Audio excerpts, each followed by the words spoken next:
ఆంధ్రప్రదేశ్ రాష్ట్ర ప్రభుత్వ outsourcing employees association ఆధ్వర్యంలో ఉద్యోగుల సమావేశం గుంటూరు రెవెన్యూ భవన్లో శనివారం ఘనంగా జరిగింది. సమావేశానికి ముఖ్య అతిథిగా AP JAC chairman Bopparaju Venkateswarlu హాజరయ్యారు. ఈ సందర్భంగా రాష్ట్ర అధ్యక్షులు గంటా సంపత్ కుమార్, ఉపాధ్యక్షులు మధుతో కలిసి ఆయన మీడియాతో మాట్లాడారు. కూటమి ప్రభుత్వం ఇచ్చిన హామీ మేరకు సంక్షేమ పథకాలు అవుట్సోర్సింగ్ ఉద్యోగులకు వర్తింపు చేయాలని డిమాండ్ చేశారు. సర్వీస్ రూల్స్తో పాటు మినిమం టైం స్కేల్ వర్తింపు చేయాలన్నారు. అదేవిధంగా న్యాయమైన డిమాండ్లు పరిష్కరించాలని విజ్ఞప్తి చేశారు. ఉద్యమాలు చేయాలి. ఆ ఉద్యమాలకి ఎప్పుడు కూడా ఉద్యోగులు సిద్ధంగా ఉండాలి. ఎప్పుడు కూడా మన మనసులో నుంచి ఒక అంశాన్ని తొలగించండి. ఏంటంటే అది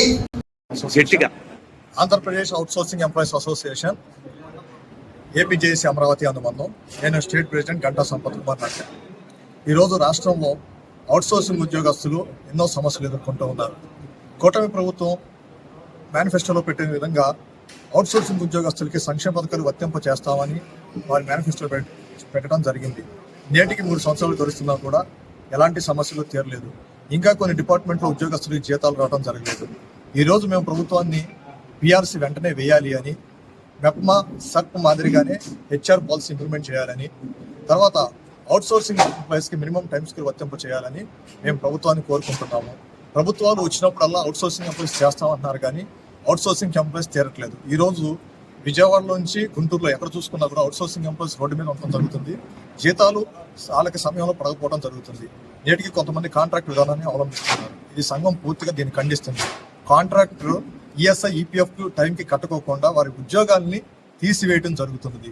ఇది మా సంఘ పక్షాన పూర్తిగా ఖండిస్తున్నాము. మేము కోరుకునేది ఒకటి, అవుట్సోర్సింగ్ ఉద్యోగులందరికీ ఒకే ప్లాట్ఫామ్ ఏర్పాటు చేసి, ఆప్కాస్ లేదా దానికైనా మెరుగైన ప్లాట్ఫామ్ ఏర్పాటు చేసి వారికి సమయానికి పిఆర్సీ జీతాలు ఇవ్వండి.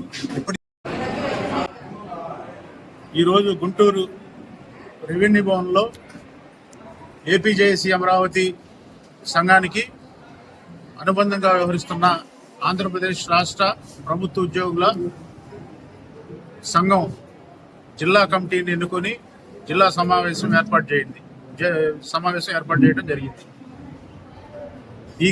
ఈ ఎన్నికల్లో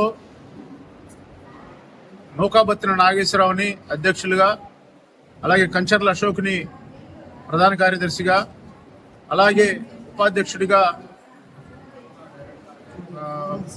కోడూరు శామ్యుల్ని, అలాగే దాసరి వెంకటేశ్వరరావుని వర్కింగ్ ప్రెసిడెంట్గా, ఇలా ఒక్కొక్క డిపార్ట్మెంట్ నుంచి ఒక్కొక్కరిని కమిటీలో చేర్చుకొని ఈ కమిటీ ఉద్దేశం ఏంటంటే అన్ని ప్రభుత్వ కార్యాలయాల్లో పనిచేసే అవుట్సోర్సింగ్ ఉద్యోగులందరూ ఒక ఏకతాటి మీదకి తీసుకొచ్చి ప్రభుత్వాన్ని వాళ్ళ సమస్యల మీద ప్రభుత్వాన్ని అడగాలని చెప్పినని ఒక సదుద్దేశంతో ఈ అసోసియేషన్ ఫామ్ చేయడం జరిగింది. ఇది ఏపీ జేఏసీ అమరావతికి అనుబంధంగా బొప్పరాజు గారి ఆధీనంలో నడుస్తూ ఉంటుంది. బొప్పరాజు గారు ఈరోజు ఈ సమావేశానికి రావటం జరిగింది. ఈ సమావేశంలో బొప్పరాజు గారు అవుట్సోర్సింగ్ ఉద్యోగులు, ప్రభుత్వ ఉద్యోగుల సమస్యలే కాదు, అవుట్సోర్సింగ్ ఉద్యోగులకు కూడా మేనిఫెస్టోలో పెట్టిన విధంగా సంక్షేమ పథకాలు అమలు చేయాలని చెప్పని డిమాండ్ చేయడం జరిగింది. అంతేకాకుండా అవుట్సోర్సింగ్ ఉద్యోగులకి ఇప్పుడు చేరిన వ్యక్తికి అదే జీతం, 20 సంవత్సరాల నుండి చేసే వ్యక్తికి అదే జీతం అని చెప్పనని, అట్లా కాకుండా వీళ్ళకి సర్వీస్ రూల్స్ పెట్టమని కూడా డిమాండ్ చేయడం జరిగింది. అలాగే అందరికీ హెచ్ఆర్ పాలసీ ఇవ్వమని చెప్పి కూడా మెప్మా సెర్ప్ డిపార్ట్మెంట్లో హెచ్ఆర్ పాలసీ ఏదైతే అమలు చేస్తున్నారో అవుట్సోర్సింగ్ ఉద్యోగులందరికీ కూడా అది ఇవ్వాలని, అలాగే మినిమం టైం స్కేల్ ఇవ్వాలని, ఏదైతే ప్రభుత్వ ఉద్యోగులకు 60 నుండి 62 సంవత్సరాలు ప్రభుత్వం వయోపరిమితి పెంచిందో రిటైర్మెంట్ వయసు, అదే 62 సంవత్సరాల అవుట్సోర్సింగ్ ఉద్యోగులు కూడా పెంచాలని పలు రకాల డిమాండ్తో ఈ సమావేశం జరుపుకోవడం జరిగింది.